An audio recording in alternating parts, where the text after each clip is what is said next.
funny, when I got hired, I had to define a philosophy. I figured the more I say it and the more I preach it and the more people I hire and tell that to, eventually that would happen. And I think we're getting there 3 years later. My name's Scott. I'm the COO for Barcelona Restaurant Group.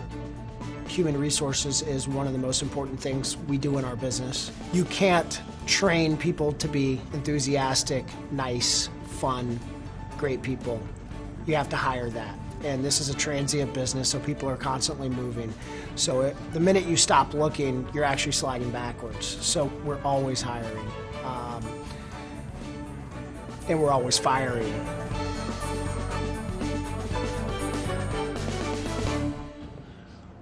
I think in the 3 years I've worked here, only 1 or 2 managers out of quite a few have quit.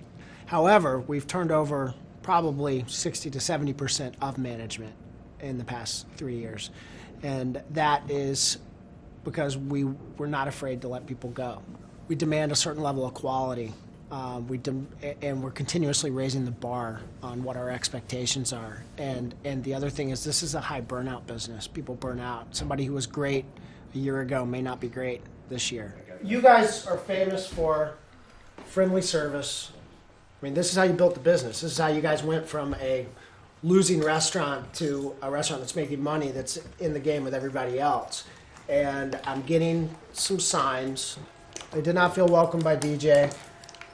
They love Barcelona, but they said it just didn't feel like Barcelona to them. That's what they perceived it to be. That is what it was. I'm not denying that from any standpoint.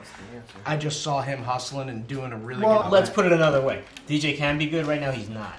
So, and you're about to talk so have somebody else there, or make him real good, real fast.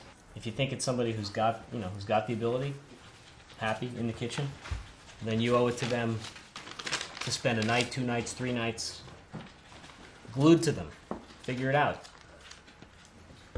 So we gotta just double our efforts. Does everybody have a Craigslist ad in right now for servers? I need a busser. I just hired servers. I need bussers. Okay. We're always hiring. We're always keep the ads running. That's our philosophy. We're always bringing in. We're always calling out the bottom 20%. There's always somebody better out there than our worst servers.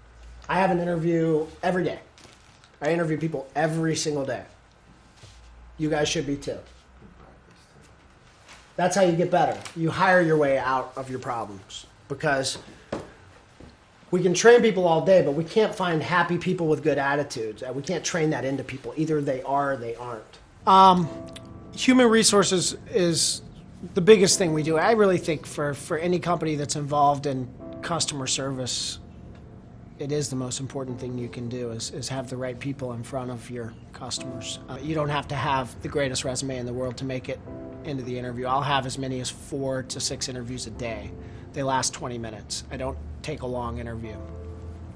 I don't take a long interview because I don't believe I get anything out of the actual conversation. I've hired too many people that I thought were amazing in an interview and they ended up being a dud, and vice versa. I do more talking than they do quite often in the interview because I'm trying to just kind of get across the philosophy, who we are, what we're going to do, and I've got the spiel pretty well nailed now.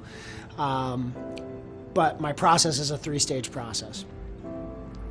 Interview them, send them out on a shop. I send prospective management, whether I like them or not. Even if I know I'm not going to hire them, I still send them on the shop.